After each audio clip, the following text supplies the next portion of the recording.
all trussed up and nowhere to go. Believe it or not, exactly 1 year ago this day, somebody called Liz Truss became the Prime Minister of the United Kingdom of Great Britain and Northern Ireland. And in the lifetime of a lettuce, she was gone. We haven't heard or seen much of her since, although the people in Taiwan have. They put her up for 5 long days and nights. I wonder what she first saw in the the good people of Taiwan. And Bathhouse Barry Obama has sex with men and smokes from a crack pipe. I don't know if at the same time or not. At least that's the claim made by an alleged former lover who seems now to have no teeth in his mouth in his conversation with Tucker Carlson. I suggest that's going to be a big one. The audience, I mean. And, of course, the war drags on. But Prince Andrew's making a comeback. What do you think about that? Well, it's all coming up over the next 2 hours. So fasten your seatbelts. It's going to be a bumpy night. It is the mother of all talk shows. You are listening to the Mother of All Talk Shows podcast with George Galloway.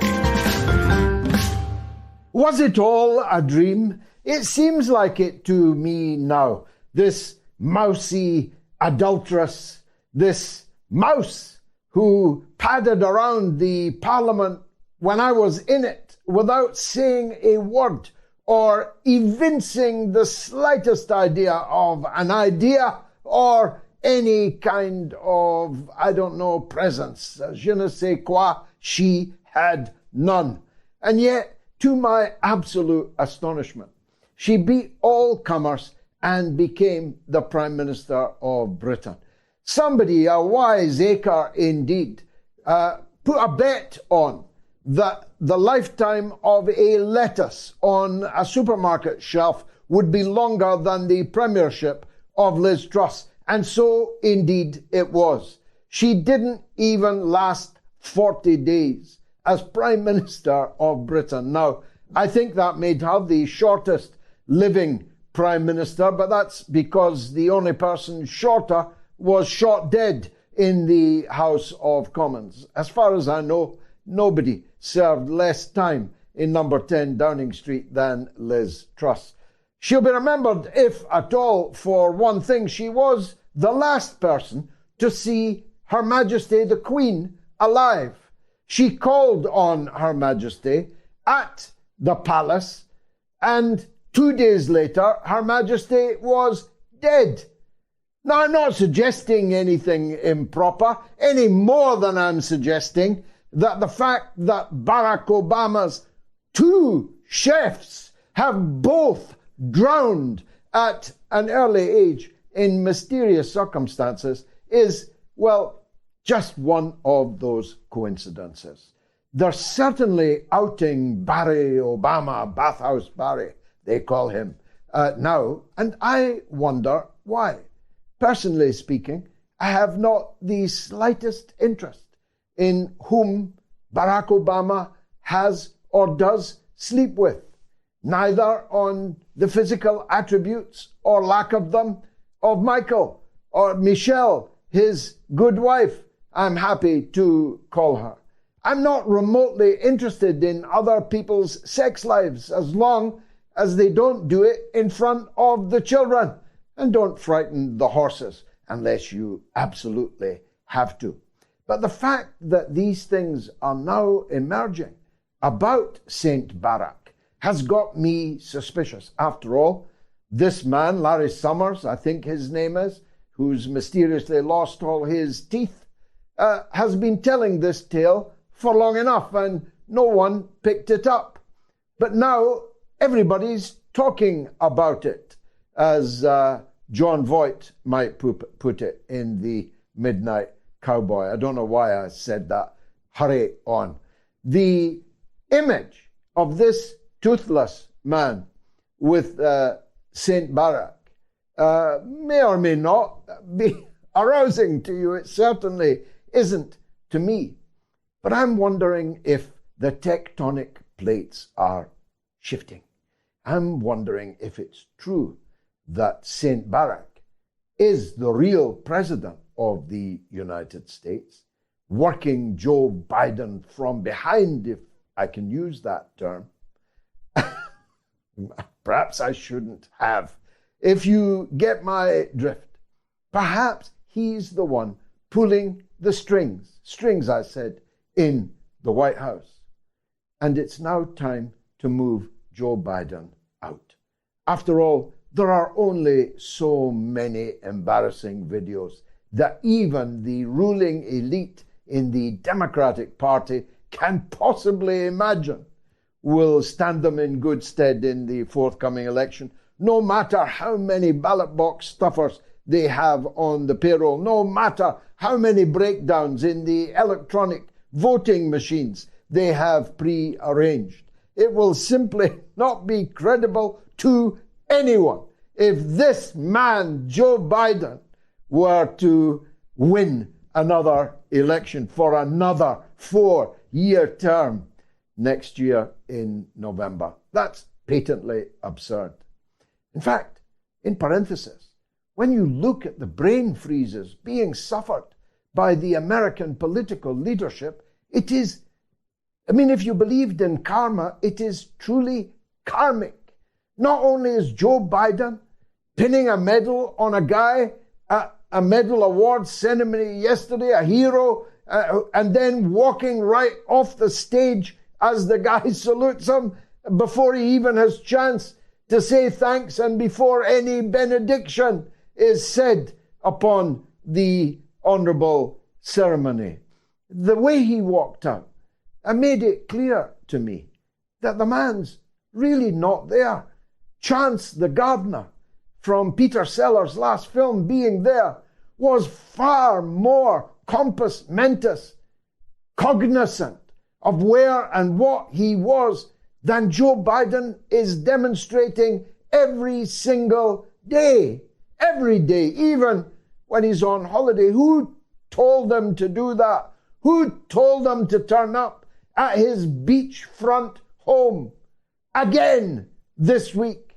He's already spent more than 40% of his presidency on holiday, and there he is again, having not visited yet East Palestine that he promised to visit in February of this year, and where upwards of 6,000 people still have no clean drinking water because of the crumbling country that this beach body is so fond of. He's not Charles Atlas. He's not the 6-stone weakling getting the sand kicked in his face. He's just a sad old man that is being abused by his own family for money, for fame, for limousines, for the Secret Service protection. I don't know what it is that they are so desperate to hold on to. Or maybe, just maybe, it's because at least now he's got the keys to the safe. And the secrets that are in the safe might not be safe for anyone in the Biden family. I'm just guessing, just brainstorming, which may have been what Mitch McConnell was doing, again in the corridors of power in Washington, in the Capitol building, for the second time in 3 weeks, in front of every camera in America. The minority leader, the leader of the Republican Party, literally froze on screen for 2 whole minutes. Now, trust me, in television time, 2 minutes is an aeon. It is an epoch. And he stood there, his brain completely frozen. Mind you, his doctor looked him over the next day and gave him a clean bill of health. Fighting fit, he said Mitch was. In fact, he's as fit as the President of the United States. And therein lies the problem. The gerontocracy that runs the United States cannot possibly be running the United States. I mean, I know I have a rather low opinion of the ruling elite in the United States, but they cannot be that bad. These people must be there for an other purpose. And it may well be, as I said right at the beginning, that they are getting ready to change the guard. Their problem is, a bit like Richard Nixon with Spiro Agnew as his vice president. You remember, famously, he said, nobody's going to shoot me with this guy next in line. Well, that's the problem that America has now if they're getting ready to put Joe Biden, metaphorically speaking, to sleep, to politically euthanize him. That means President Kamala Harris. It also means that Kamala gets to pick the next vice president. Yeah. That might be Hillary Clinton. Or it might be Michael Obama. Might even be Barack Obama. It could be anyone, but that anyone is going to have to put Donald Trump out of the game first. Because right at this minute, whether at liberty, at large, or behind bars, there is nobody that can stop a second presidency of Donald J. Trump. All the polls are clear. All the crowds are clear. All the vibe on the streets is clear. No one can beat Trump, and therefore they have to stop him before he gets to the starting gate. They're trying to put him behind bars, even though that does not stop him, though will undoubtedly make campaigning rather more difficult in handcuffs and in an orange jumpsuit. But given the success of that mugshot that you're looking at right now, which has raised him millions of dollars and put him up 5% in the polls, I wouldn't guarantee that the jailhouse pictures would not also boost his fortunes. I think myself, it would be cleaner for them all round if he was terminated with extreme prejudice in the way that they have already done to Jack Kennedy and to his brother Robert F. Kennedy as he marched ineluctably towards the White House. I've said this before. I know that Donald Trump has occasionally watched this show. Invest your money in a crack Russian protection team now. Hire them. Americans of Russian extraction. Hire them now, Donald, because you cannot trust your Secret Service detail any more than Jack Kennedy was able to trust his.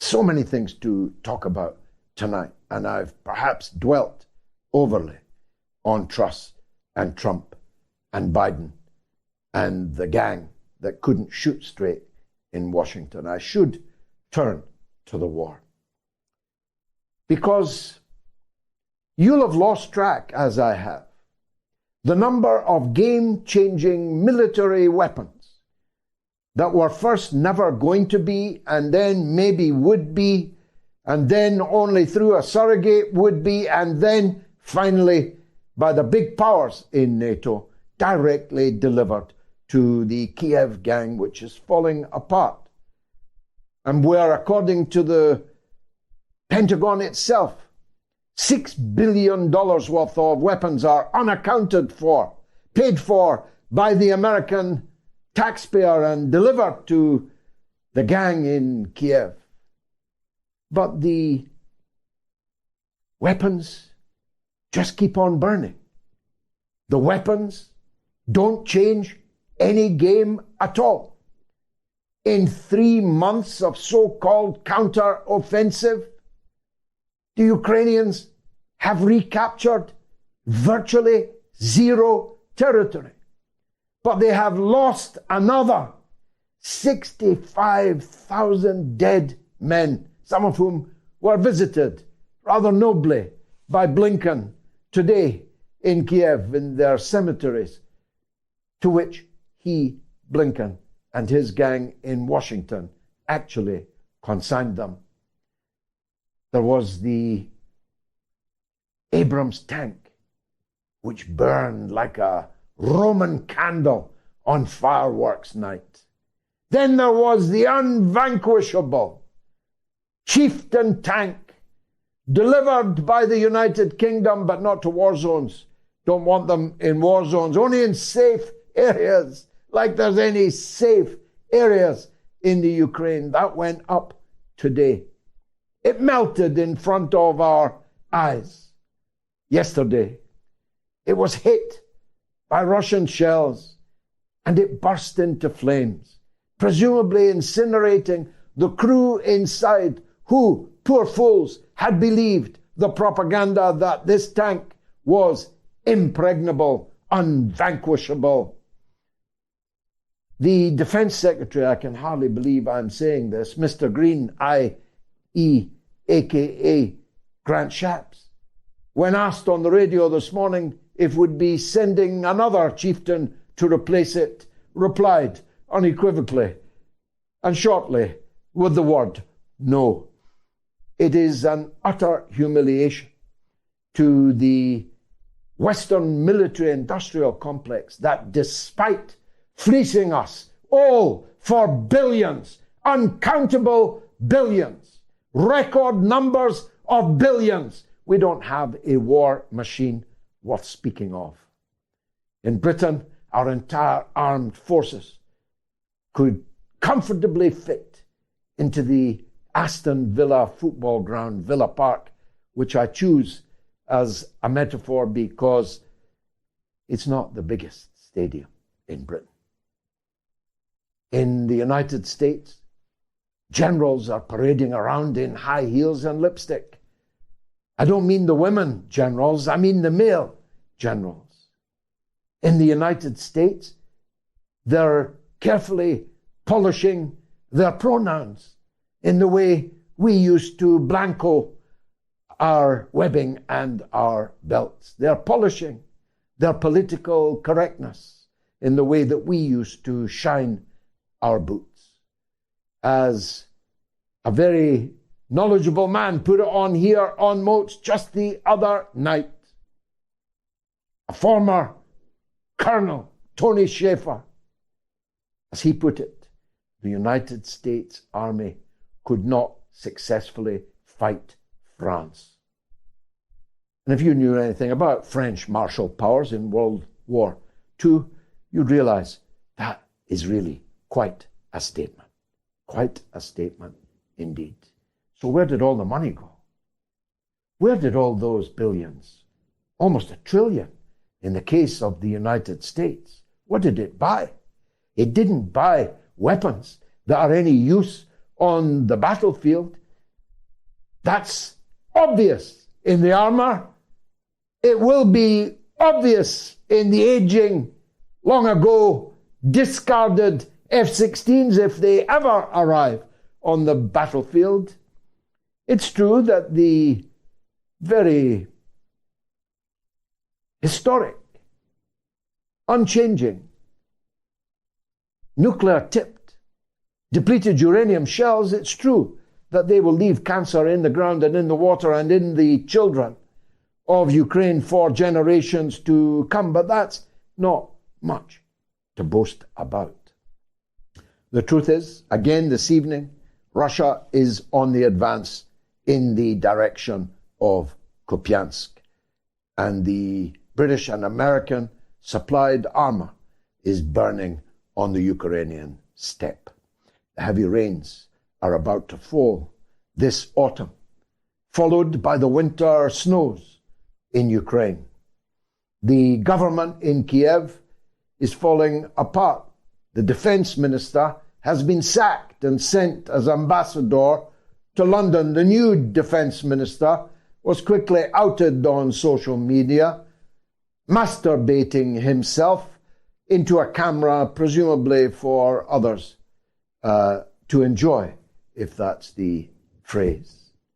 This gang of thieves, this gang of no-marks, this gang of lowlifes in power in Kiev are not much longer for this political world. Be sure of that. If they're not overthrown by their people, they sure as hell are going to be overthrown by their army, which has begun to vote with its feet in large-scale surrenders right across the battlefield, right across the line of control, which is 25% into the territory of Ukraine, but it will not end there. The number of people flying the flag for Ukraine in Western society has fallen faster than a whore's drawers. They cannot be found anywhere. Anywhere. Take a look at your social media. Look for the blue and yellow that was once hegemonic on social media. Go out in the street with a collecting bucket and collect for more arms to Ukraine and see if you hear a clink or two. Western politicians, one after the other, are beginning to fall as a result of the economic ruin that they have invited onto their own economies, their own countries, in worship of Saint Zelensky, who's no more of a saint than Bathhouse Barry ever was. Much more of this coming up. So I promise you, this is going to be the mother of all talk shows.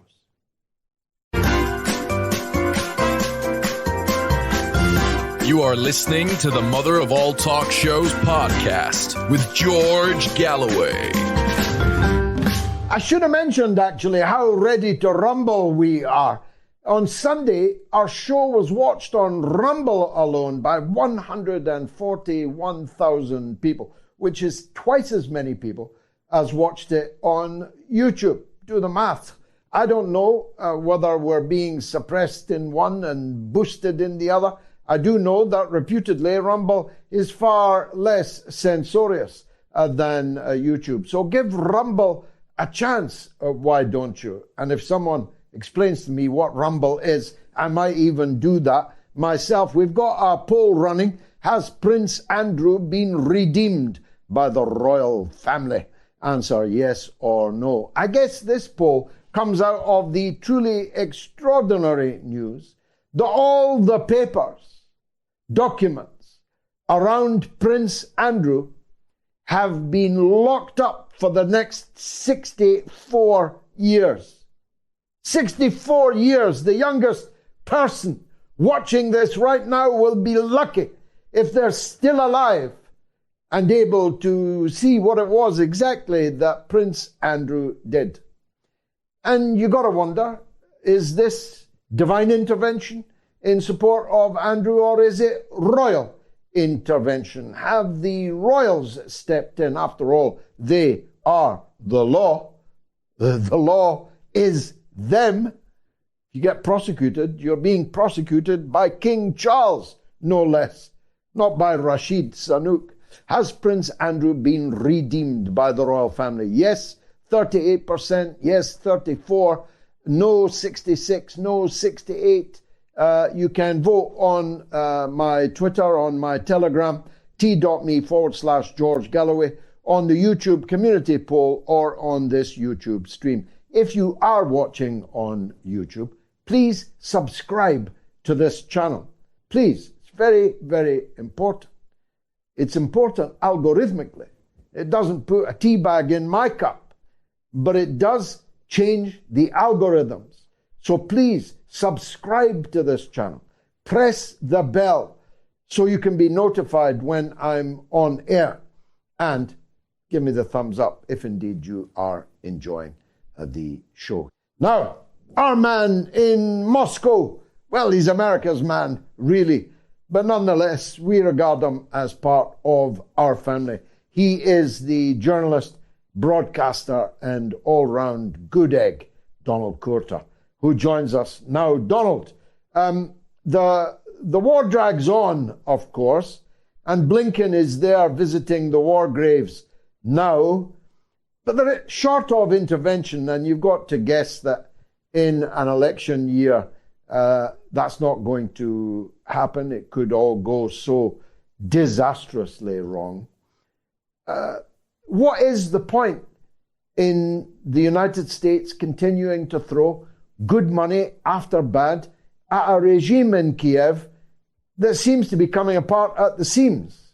Well, first of all, George, thanks a lot for having me back on the show. I mean, I think the real point from the beginning really has not been any sort of Ukrainian victory in this conflict. It's just been to make this conflict as costly and difficult for Russia as possible before the inevitable victory of Russia. And I think even the United States understands that. I mean, it's not possible for the Kiev regime to actually have a victory against Russia in this conflict, even with all this backing from NATO in terms of weapons and foreign mercenaries that are going to support the Ukrainian military in this conflict. I think the ultimate goal is just to make this as difficult for Russia as possible, even though we're seeing how the Ukrainian counteroffensive obviously has not met expectations. They thought it was going to be more successful than the previous one, where Ukraine was able to take back some territory in its Kharkiv region. But we're seeing that it's basically stalled. It's not nearly as successful as it was projected by Western experts or the Ukrainians themselves. In fact,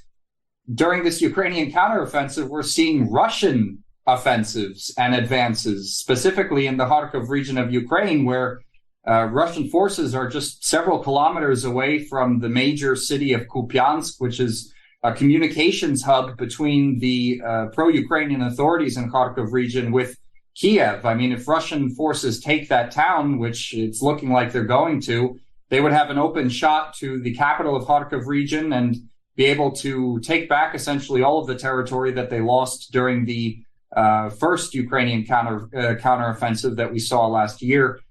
So, you know, I mean, we've seen limited successes. It looks like I'm not really sure what exactly Antony Blinken hopes to achieve with this trip, except to maybe try and raise morale among the people that the United States is using for cannon fodder in this conflict against Russia.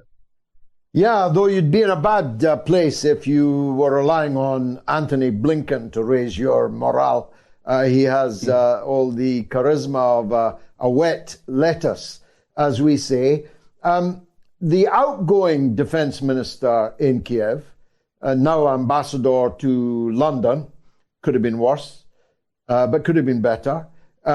He said that they're spending 100 million a day in Ukraine on the war, and almost all of that, he said, is coming from overseas, which means it's coming from your people and my people and the French people and the Germans and the Slovaks and the French and the Italians and so on. 100 million a day is $1 billion every 10 days in a war that is now well over 500 days old. What a waste of money, never mind the blood and the destruction. You wonder when the worm's going to turn, don't you? Well, obviously, I completely agree with you that it's a complete waste of money, but that's not even, I would say that's not even the worst part of it, just throwing money at this war that is obviously unwinnable for Ukraine. But let's think about the fact that billions of dollars of Western tax dollars are going to this country that's one of the most corrupt governments. It has one of the most corrupt governments in Europe. And aside from the fact that it's super corrupt and the fact that tons of these weapons that are going to Ukraine as well are going to end up in the hands of terrorists or, you know, radical groups in other places of the world, we can also look at the fact that, you know, it's just such a joke that the West is supporting Ukraine on the basis of calling it a democracy when all of the political opposition in Ukraine has been banned. And also, I actually did a report about this today at RT. The fact that there was recently an interview in The Economist with the former head of the Ukrainian security services. And in this interview with the former head of the Ukrainian security services, he talks about how the SBU, or the Ukrainian security services, they formed an assassination program back in 2015 when all this was going on with Ukraine's so-called anti-terrorist operation in Donbass, when basically anyone who potentially had some pro-Russian views or didn't even agree with Kiev's political course could have been considered a terrorist. They created this assassination program back in 2015 when they were where they were organizing and still are organizing death squads to kill people in Ukraine that, are suspected of potentially supporting Russia and just don't agree with Kiev's political course. One example is one mayor who was actually a mayor of a town in Ukraine's Kharkiv region. He was killed by Ukrainian death squads for being accused of collaborating with the Russians, but he was killed by a car bomb. This is a guy that never took up arms against the Kiev government. He was a civilian, he was a politician, and he had pro-Russian views. And for that, they killed him by a car bombing. It's absolutely crazy that the West continues to call Ukraine a democracy. They talk about potentially integrating Ukraine into the European Union. We've got even one Ukrainian official, I think it was the deputy prime minister of European and Euro-Atlantic integration, saying that they're planning on joining the European Union even before the end of before the end of Kiev's conflict with Russia, which is absolutely an absurd thing to suggest, especially when, like I said, we've got this Ukrainian government assassinating people who aren't even combatants because they're suspected of potentially supporting Russia inside Ukraine. And of course, we know about the other instances outside of this official assassination program where, for example, Daria Dugina, Russian journalist, not a combatant, she was assassinated by the Ukrainian security services. They had several other assassination attempts, like on Prilepin, who was a pro-Russian writer. They tried to kill him. So it's obvious that the Ukrainian government is carrying out these terrorist acts, assassinations against civilians, all the while where, like I said before, they've banned all their political opposition. It's not possible to speak against the government in any official capacity there. And we've also got the Ukrainian, actually, I forgot specific. It was the Secretary of the National Security and Defense Council of Ukraine, who was just recently saying that elections could potentially destabilize Ukraine where it is right now in the conflict. So, we're looking at a country that the West is throwing all this money to, calling it a democracy, that might not even have elections. Well, I mentioned about the government coming apart at the seams. It's not just the defense secretary that has been sacked and now beginning to talk more freely, but we know that revolutions eat their children. This is a case of the revolution eating its father. Kolomoisky, the billionaire who bankrolled at one and the same time the Nazi Azov battalion and the then putative Jewish president Zelensky, he basically bought the presidency for Zelensky.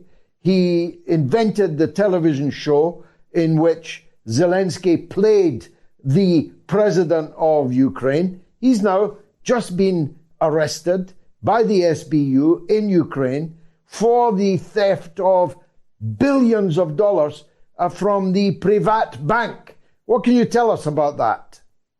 Well, it's not really a surprising situation because, like I said earlier, Ukraine has, even before this conflict began, been known for corruption scandals, and it's been known to be one of the most corrupt countries in Europe. And, a lot of that money that he was probably siphoning off is just, American and British taxpayer dollars and pounds. And this is all the majority of the, for example, military budget, at least that Ukraine is enjoying right now, is pumped up by Western taxpayer dollars. If I remember correctly, even before the military operation began, Ukraine's military budget was around $5 billion, which is very small in comparison to the total military budget of Russia. And it's only because of this money that is coming from the West into Ukraine and all these weapons that they're able to, continue to drag out this conflict for as long as possible, which is obviously the goal of the West, to hurt Russia. But again, I mean, it's really not surprising. And, we don't even know how much other money, how many other corruption scandals are going on, but that the people who are behind them are just good enough at covering it up. And how many of these weapons are being sent to, or sold to terrorist groups around the world. We've already heard some officials talking about how some of these Western supplied weapons are ending up in the hands of terrorist groups in Africa. It's already beginning to surface.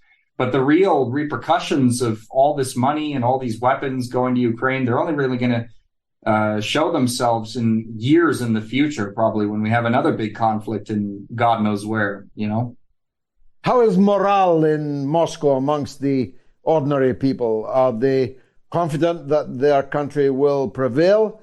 Or is there an anxiety that this has gone on rather longer than some thought it might? No, to be honest, I would say either. For most people, probably morale is still high. I mean, there's nothing really distressing going on for the Russians in the conflict right now. I mean, like I mentioned earlier, the Ukrainian counteroffensive, so-called counteroffensive, is going on when the Russians are actually advancing. So in that respect, a lot of people are, still optimistic about it. But I would say the economic effect that the conflict has had on Russia has been very, very minuscule. And so a lot of people have simply, just got on with their lives. It's not really having a big effect on them. Right now, for those who are in the know about politics, many are really thinking about the Black Sea grain deal, because that's what a lot of, Putin recently met with Erdogan. Sergei Lavrov, the Russian foreign minister, recently met with Hakan Fidan, actually, his name is, which is the Turkish foreign minister. They met in Moscow to discuss this stuff, reviving the Black Sea grain deal potentially, because after all, Russia suspended it because the West didn't fulfill its obligations. They said they were going to lift sanctions on Russian exports of fertilizer and food, and that never happened, even though Russia fulfilled its side of the bargain, protecting Ukrainian grain exports, even though the vast majority of it didn't go to the countries that actually need it, which was the whole point of this deal in the first place. But so that's really what a lot of people who are in the know about politics are talking about right now in Russia. Nobody's really worried that the conflict's going to be lost by Russia. I mean, things are looking pretty grim for Kiev right now. Of course, there's the concern about the ruble. Obviously, the ruble has significantly depreciated over the last month or two, but people really are optimistic about it going back, I would say, because a lot of it is tied not even to structural circumstances connected to the economy, but really the price of the international price of oil. And I'm sure when Russia starts to make very significant advances in the conflict, that whole situation is probably going to change as well. Well, and the price of oil rose today above $90 a barrel for the first time in a long time. And that's good news for Russia and for Saudi Arabia, for that matter. Bad news for the rest of us. You do have one benefit that you didn't see coming. You've got 5 million Ukrainians now living in Russia that basically fled to Russia for comfort, for safety when the war broke out. But you're now going to get another infusion of those, because Western European countries are now sending any Ukrainian man between 16 and 60 currently living in Western Europe, sending them back to Ukraine so that they can be drafted and sent to the front line. That's what we call European hospitality. And of course, ironically, therefore, The only place that these men, or 16-year-old boys or 60-year-old old men, can be safe from being drafted is to go to Russia or Belarus, and many of them are right now packing to do just that. So prepare for another large number of Ukrainians seeking shelter and asylum in Russia, Donald. Yeah, and to be honest, we could say the same about even a lot of the Ukrainian refugees that fled to Europe and the United States as well. I mean, obviously they've been used as an object of propaganda by the mainstream media, covering this refugee crisis like they're fleeing big bad Russia. But many of them, I mean, conscription has been in place in Ukraine since the beginning of this, the Russian special military operation. And a lot of people have just been trying to flee that. They don't want to take part in this war, whether they blame Russia or obviously some of them blame their own government. I mean, a lot of people still know about what happened in Donbass over the 8 years that preceded Russia's military operation. But to say that all of these Ukrainians that fled to the European Union or America are, angry at Russia or something is really distorting the truth. Actually, I have one Ukrainian friend who lives in America who is hosting Ukrainian refugees in her own home. And she says that, they're not anti-Russian. They don't want to get a knock on the door by the SBU in the middle of the night and have them, dragged over to become cannon fodder on the front line for a war that they, don't believe in. They don't really necessarily agree with the Kiev government. They don't really have any sort of, hard feelings against Russia either. They just don't want to be sucked into this Ukrainian meat grinder, essentially. So it's also important to understand that it's not like that the Ukrainian refugees that even went to the West also don't have sort of one worldview that's anti-Russian like the Western mainstream media is trying to convince us that they have. Donald Courter, as always, a pleasure to chew the fat with you. Thanks for joining us on the Mother of All Talk Shows. I'll be right back in a minute. Stay tuned.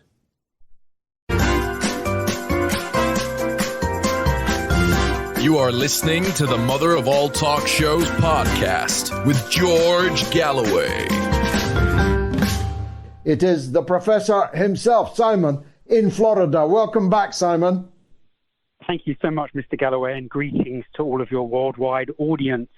This is a subject that you've already touched very briefly upon with the rising international price of oil. But what many people may not have quite followed was that has been brought about directly by the Russians and the Saudi Arabians. And they have done so whilst Saudi Arabia was hosting a visit by Barbara Temporary De-Escalation Leaf and Brett McGurk acting personally on behalf of President Biden, trying to achieve the Saudi-Israeli normalization. That was followed up by a personal phone call from the Crown Prince of Saudi Arabia to President Putin, in which they confirmed not only the extension of the cuts as the two largest OPEC plus producers for the reduction in their daily oil production all the way through until the end of the year, but also agreed that they were going to take further steps, quote, to stabilize the international oil market, which you can be jolly certain is going to hit most average American and British and Europeans directly in the pocket over the coming months. But they also expressed how they wish to further the bilateral relations between the two countries, build upon the economic partnership now available to them both being members of BRICS. Now, this is whilst the Americans are very forthrightly trying to get the Saudis to downgrade their relationship with both Chinese, the Russians, and the Iranians. So given that these representatives of President Biden were in the country, in Saudi Arabia, when they did this, and not for the first time, but actually for the third time, this was an extreme insult to the United States. And just today, it's been reported in the Tehran Times that when the Turkish foreign minister last weekend went to go and meet with the Iranians, they've actually cobbled together what has been called a peace triangle and a roadmap between Iran, Turkey, and Saudi Arabia. And it's being described as one of, quote, the most strategic decisions by the authorities of these countries. And even though the public framework is mainly about economics, it's very clearly being indicated now by the Iranians that it's their intent that these public rapprochements will in fact extend into all other aspects of the relationships between these three countries, which it would appear have privately agreed amongst themselves that they will now be the three power brokers in the Middle East, completely excluding the United States. And as you and I, with the audience's close attention, have discussed these huge shifts in the global logistics worldwide and how all the trade routes are being reoriented as Russia has been dislocated from the West and as the United States has been going through this process of de-risking and or decoupling from China. A little railway link called the Sham-Lam-Sheh-Baza rail link was just started this week. And in the Iranian press, it's describing it as these unique economic opportunities, the north-south and east-west corridor chains can generate more wealth for Iran than oil for the whole country of Iran. So this is how important what you and I are trying to explain to people about the significance of these logistical chains. We're talking about tens of billions of dollars per year for decades and entire reorientations of the power relationships in the entire Middle East. You always cheer me up, Simon, and I'm grateful, as always, for your call. The Saudis had decided, and this was communicated in a call from the Crown Prince to President Putin, they had decided to continue their cut of 1 million barrels per day, and the Russian leader confirmed that he would continue the cut of 300,000 barrels per day, which has immediately forced the price of crude on the Brent index above $90 per barrel for the first time, as long as I can remember, certainly the first time in years, not months. That will be extremely good news for Russia and for Saudi Arabia, and presumably also the other oil-producing, oil-exporting countries, of which Iran is a very significant one, but also the Emirates and Kuwait and Venezuela will all greatly benefit from this huge jump in the price of oil.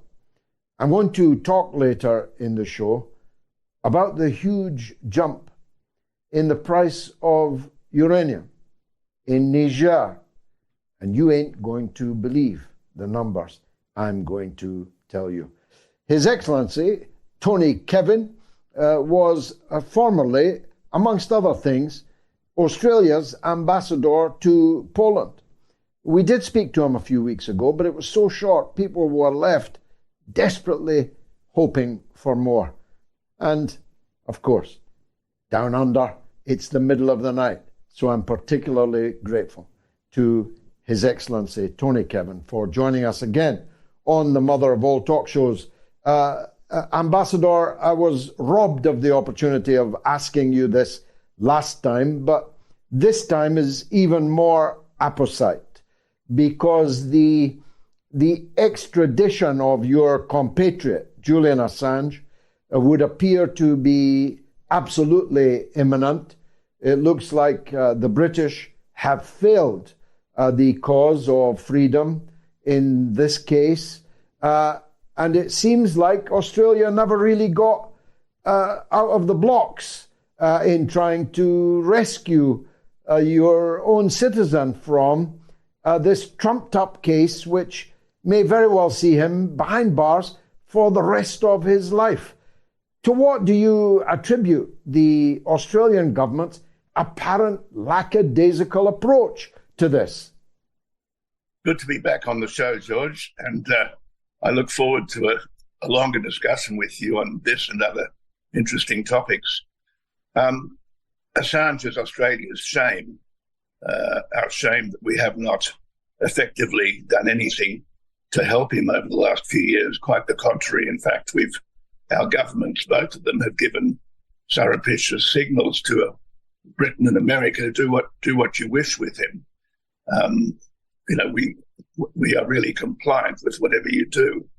There is a little bit of light in the tunnel. I won't say at the end of the tunnel, but somewhere in the tunnel, there's a multi-party group of Australian MPs going to Washington the next few days to make a last-ditch personal appeal to whoever they can see in the American government to say, release the man, end this tragic farce. And that's an important event, I think, even though they are not members of the government. They're backbenchers from different parties, including, interestingly, the former leader of the Nationals Party, Barnaby Joyce, who's quite a colourful character. But anyway, it's a multi-party delegation, and hopefully it may achieve something. And yet Australia had this enormous leverage. It is, as we discussed last time, albeit briefly, the most obedient satrap of the United States, even to the point of self-harm on a spectacular level. I mean, the self-harm Australia has done to itself over China and the whole AUKUS and the nuclear submarines and all the rest. You'd think, I mean, I was a friend of Bob Hawke for my sins and his. Bob would have had his jacket off, over the chair, sleeves rolled up, and like a trade union negotiator as he was, he'd have said, we're doing all this for you, you buggers. You're going to have to do this one thing for us and give us back Julian Assange. They never made any use of this leverage. No, they're a very timid bunch. They're terribly fearful of offending, I guess, Biden and the fanatical apparatchiks around Biden. There's this fear that Australia is very vulnerable to American political manipulation at the domestic level. It's a well-founded fear because quite a lot of our political class have been pretty much indoctrinated and subverted by America over the years. And I'm talking about our political class from both major parties. So America showed its power when they destroyed the prime ministership of Gough Whitlam. They showed their power again a short time later when they put thumbs down on Bill Hayden becoming prime minister at the lead of a victorious Labor Party. And I have to add, George, despite your personal admiration for the man, Bob Hawke was America's choice as Australian Prime Minister. And Bob Hawke went on to do a great deal of work for the Americans in terms of the Let My People Go campaign to get Soviet Jews out of Russia and into Israel. So he's not the perfect person in my book by any means, but we could set that aside. It's not an important difference in the context we're in now. We do have to ask ourselves in Australia, where are we going? And unfortunately, our political class is supine, frightened, compliant. There's very little good to see in the Albanese government at the moment, I'm afraid. Sounds a bit like Downing Street. No, I was making the Bob Hawke point that Bob would never pass up the opportunity to have a good negotiating victory. He was, of course, on many things, highly deficient, and you have adumbrated some of them. I could adumbrate still more.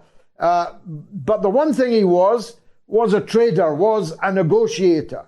And when you've got a hand like Australia has got, and you're only asking for one thing, to have a journalist released, it's pretty pathetic that they didn't play that hand at all.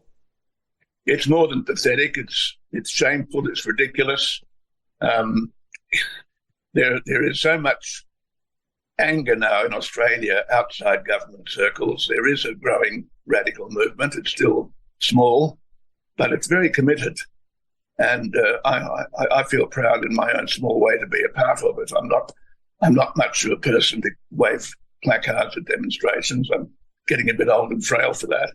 But I try to use my brain, and I try to use my pen or my key punching fingers to make a contribution. And there's more and more of us now. I mean, we have some outstanding characters like Caitlin Johnston at Kate Oz on Twitter, who makes a remarkable contribution to the global dialogue. And there are others. John Menachie, who runs the Pearl, wonderful people. So I feel that, there is a little bit of hope for Australia yet. We're not completely on our backs yet. Well, one hopes not, of course. Let's turn to the problems that other people have. In Ukraine, in the last 72 hours, the defense minister has been fired and sent to be ambassador at the court of St. James in London. His parting shots were carefully camouflaged, but were nonetheless uncomfortable reading for Zelensky. For example, he talked about the cost of this war, gave a figure that will be hair-raising in the capitals of the countries that are paying the $100 million a day. But the new defense minister wasn't even in post when posts of his predilections were all over social media. Kolomoisky, the man who's been the eminence grise in the rise of Zelensky, the man who funded Zelensky at the same time as funding the Azov Nazi battalions, has now been arrested, charged with theft of billions, I'm talking billions, from Privat Bank. There's every sign that things are not hunky-dory in the corridors of power in Kiev. Do you get that sense also? Yes, I do. I mean, the important thing to note about the government in Kiev is that it's not really a government at all. They're a bunch of crooks, basically, on the American payroll, on the Western payroll.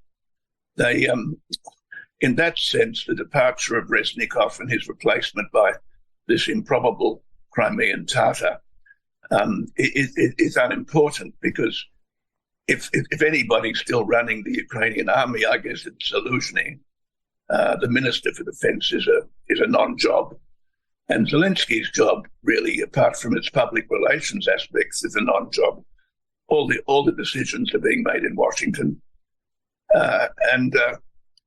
And so the only question is, and it's been the question now for weeks, if not months, the Ukrainian so-called government, the Kiev regime, is terminal. But when is it going to be put out of its misery?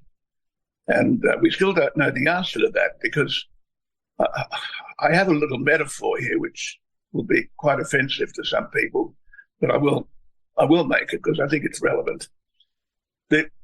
The regime in Kiev is looking more and more like the administration of the Gaza Strip, in the sense that they are absolutely powerless to resist a vastly technically and in terms of manpower superior Israeli defense force. Every now and then they boil over and they do something stupid and wasteful of lives, and the retaliation is swift and brutal. and then there's peace for a while, and then it all comes back again because there's this rage to, if you like, strike out for what they feel is their cause. And so the bloodletting continues very much on one side. That might be Ukraine's future for quite a while, because even though everybody knows the Ukrainian army is defeated, that they can't mount any more offensives, that they don't have the trained manpower to do it, they're just sitting back and licking their wounds. Meanwhile, the Russian army sits behind its incredibly strong fortifications with its crack troops ready to go whenever the order comes from Moscow to go.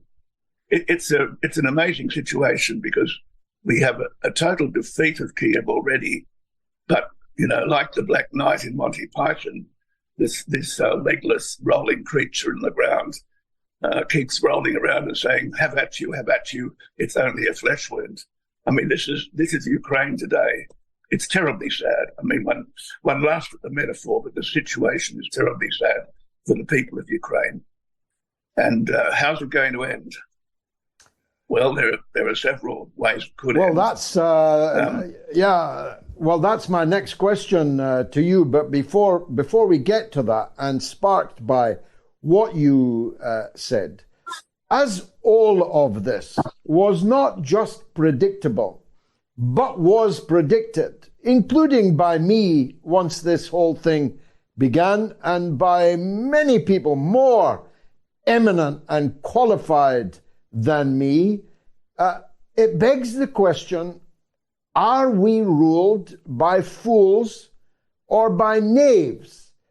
Fools if they didn't know that it would end this way, knaves if they did know but nonetheless pressed on regardless. What's your take on that? They didn't know. They did know that Ukraine was vastly outnumbered and outclassed from the very beginning. But they somehow believed in this American dream that we're the good guys, Shazam, Shazam, somehow we will come through this. They lived on vain hope. And knaves, because essentially they don't care.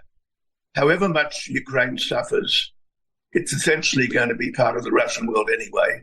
So the more it enters into the Russian world wounded and damaged, the happier they are, basically.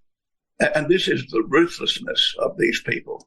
And, you know, one has to go back to the treatment of the American African slave population, to the treatment of the indigenous American Native Americans, to the treatment of the Philippines in the 1890s, of Cuba. These are a ruthless imperialist elite, and I think they're very like the Romans, actually. I've been reading a lot about the Roman Empire lately. There is this sense of self-worth, this implacable determination to prevail, this sense that we are better than other people. And we can either cajole, bribe, or beat them into submission for as long as we wish. The Ukraine war has become symbolic of a much larger issue, of course, which is the issue of the revolt of the global south and leading countries like Russia and China against this awful hegemony. And so we're living in the most historic moment, but poor Ukraine is at the fulcrum of it. Let me put to you, finally, Ambassador, the question in a way you put to me, the penultimate question of how's this all going to end? I thought in the beginning it would end in the partition of the country along the river Dnipro, but as the months have gone by and the level of commitment of the Russians has grown and grown, and the popular support at home, I no longer believe that that would be regarded by the Russian public and by the military itself as a sufficient gain for all the pain that has been caused and indeed endured. And that therefore it is now much more likely that the partition, if indeed there is a partition at all, will have to include the entire coast of the south of Ukraine, and of course including the historic city of Odessa. I no longer see any ending to this war without Odessa becoming once again a Russian city, leaving a stump, landlocked entity in the west of Ukraine, which would then be, at the very least, vulnerable to incursion by the Poles, who have long regarded the western part of Ukraine as being actually part of Poland. What say you? I'll go right back to the beginning of your question. And when I get to the last part, I hope I remember to get to the last part. I want to give you a little anecdote from nameless friends of mine who've been in Russia recently, people of Russian background. What they brought back to me was a very strong impression of a resolute and determined Russia, which has swung behind the need to prosecute this war to a proper conclusion, not to leave the embers which could fan into another war a few years down the track. I agree totally with your view that the idea of a partition down the Dnipro, leaving a very strong nationalistic Ukrainian state to the west, is no longer viable. The only thing that can be left to the west is a weak and neutralized state, so that any residual Nazism there will not be politically threatening to the Russian world again. Things have reached that stage, and I'll give you some more symptoms of this, some more, if you like, indications of this. My friends who were back in Russia, they were in a rural city which will be nameless, were struck by the number of fresh graves in the local cemeteries. Now, these were ordinary Russian people, not part of the Moscow or St. Petersburg elite, which so far has been relatively unaffected by the mobilization campaign for various career reasons and so on. But the ordinary people have certainly been going to the front in large numbers, and the dead have been coming back. Now, there's a well-accepted figure now of 400,000 Kiev regime dead and 50,000 Russian dead, a 1-in-8 ratio. Forget about ratios. Just think about those 50,000 Russian dead. Every one of them loved, cherished, with families, with parents, with wives and children. They're gone, those 50,000. How are the Russians reacting to this? Is there an anti-war movement? Are there people saying, we can't go on doing this, this is terrible? No, there isn't. There isn't.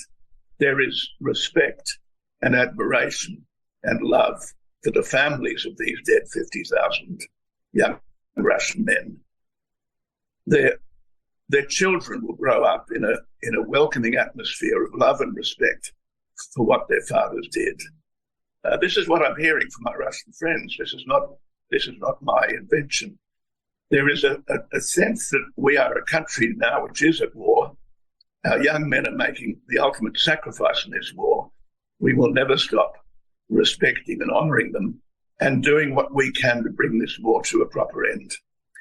Now, obviously, that's not the opinion of everybody in Russia. And I was told that there's believed to be 1 million Russians, not 300,000, who've left the country for one reason or another. Now, not all of them have left formally as it were, refuseniks who leave the country for good and make a lot of noise about it. A lot of them are living quietly in various parts of the world, in places like Phuket and Bali. They're lying low.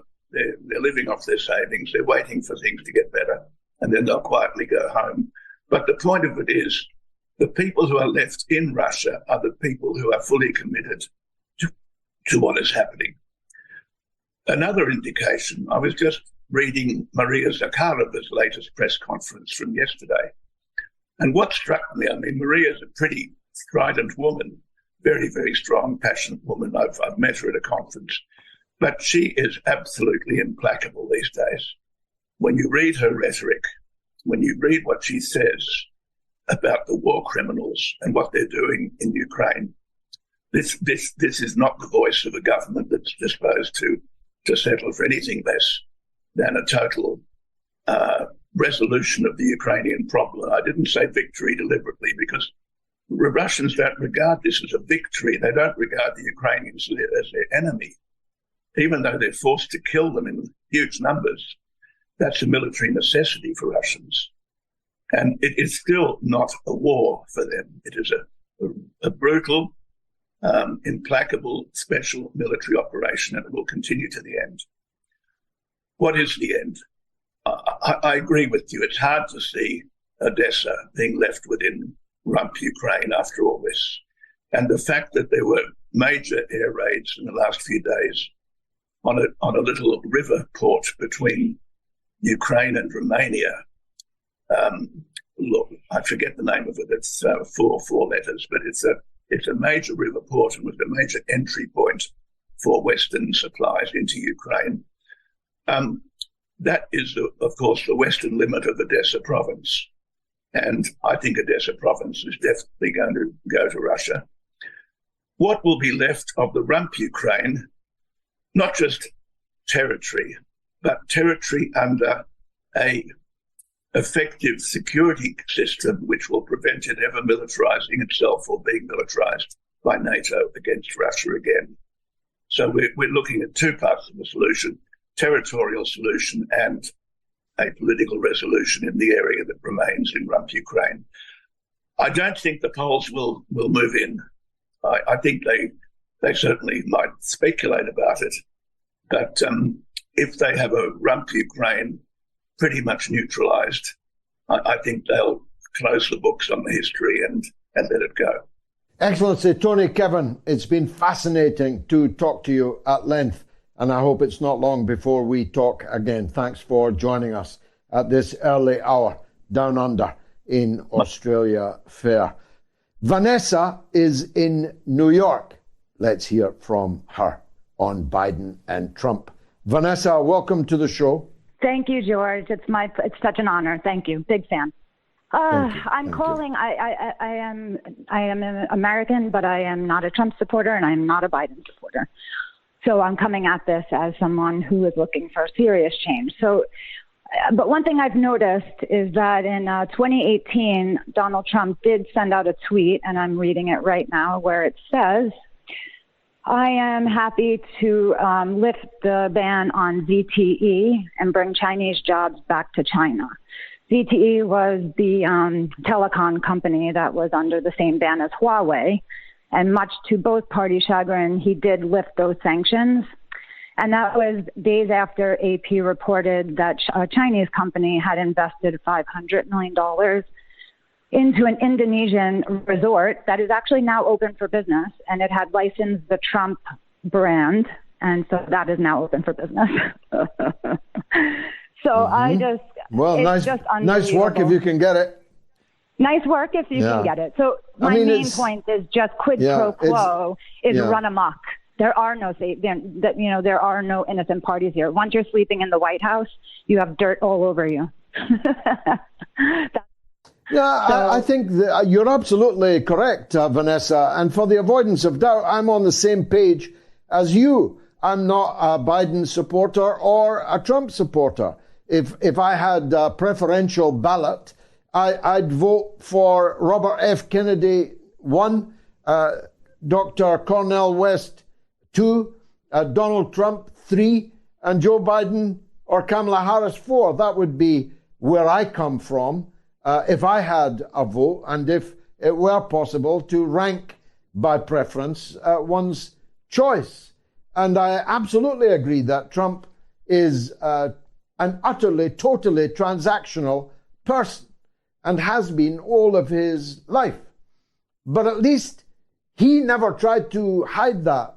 Biden claims to be the blue-collar guy, the union guy, the labor guy, the guy for black people and other minorities, and it's all a pack of lies, Vanessa. That's my point. 100% on board with you. I've been listening to your show. I'm very happy I found it. I'm only a listener for about a year and a half now, but I fully agree. I am heartbroken.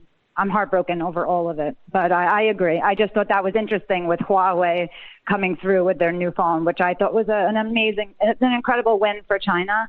And, I just hope that we can find a way to work together. That's all. It is. Thank you, Vanessa. China has triumphed in the war of the semiconductors. They thought that they could put China effectively out of the game by sanctioning the semiconductors, many of which are, of course, produced in Taiwan. What first attracted you to the multi-millionaire Paul Daniels? His widow was once asked. What first attracted you to the semiconductor-rich Taiwan, Mrs. Truss, Mrs. Pelosi? But the Chinese have overcome it. The new Huawei 6G, that's 6G, is off and running. China cannot be stopped. It's moving like a train forward. And a Chinese train at that. And blimey, they go fast and they are very efficient indeed. Vanessa in New York, don't be a stranger. I'd love to hear you again. YouTube comments regarding the poll. June Robertson, Andrew does not need to be redeemed. He is a sick man. And Azure Sky says, how's Charlie's 45% pay rise doing? And Paul Metz-Cohen says, I imagine Prince Andrew's behaviour is not out of the ordinary for the British royal family. I think you're right there, Paul. DW says, Gigi, a year today you were warning of a nuclear war should Truss win.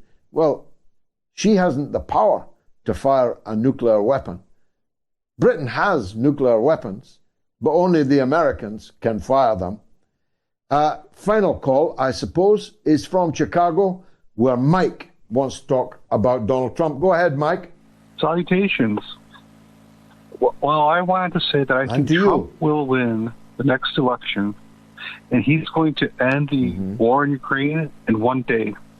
And it's going to be like a parent ending a fight between his 6 and his 8-year-old.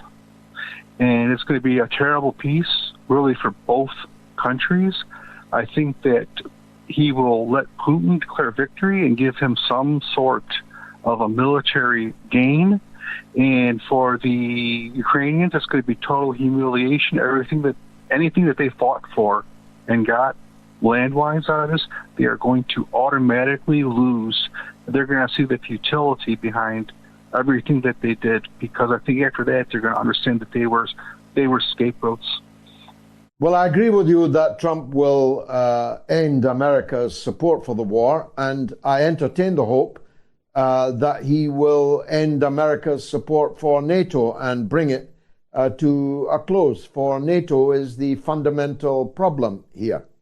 It's why I and Chris Williamson founded No to NATO, No to War, which is going great guns, if you'll forgive the pun, is growing and growing because more and more people can see that it's the very existence of NATO, and more particularly its overweening ambition to expand and expand and expand, even hoping to open an office in Tokyo, as far from the North Atlantic as it is possible to go, making deals with Australia over nuclear submarines to confront China and so on. Talk about out of area.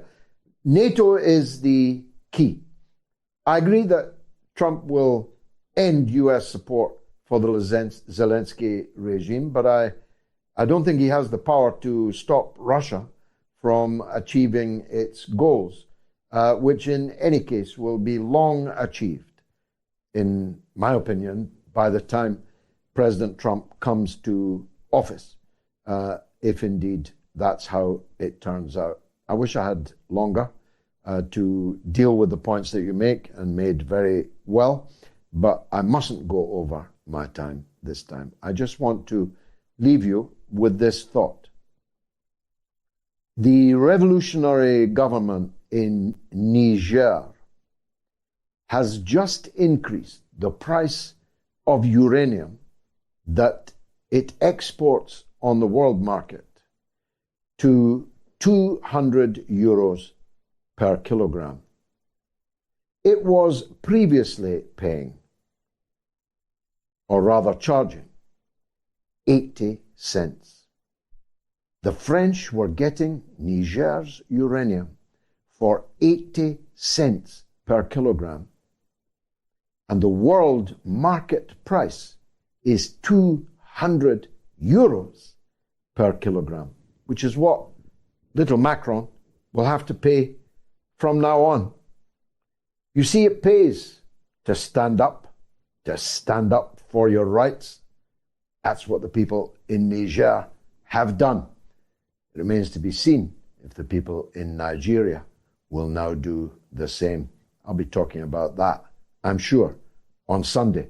If God spares me, God willing, I'll be back on the mothership on Sunday at the earlier time of 7 p.m. UK. I'd like to ask you, as I always ask you, to please bring me one more viewer. There must be a member of your family, a member of your circle, a workmate, a parishioner, who you can persuade to check out the mother of all talk shows. Good night.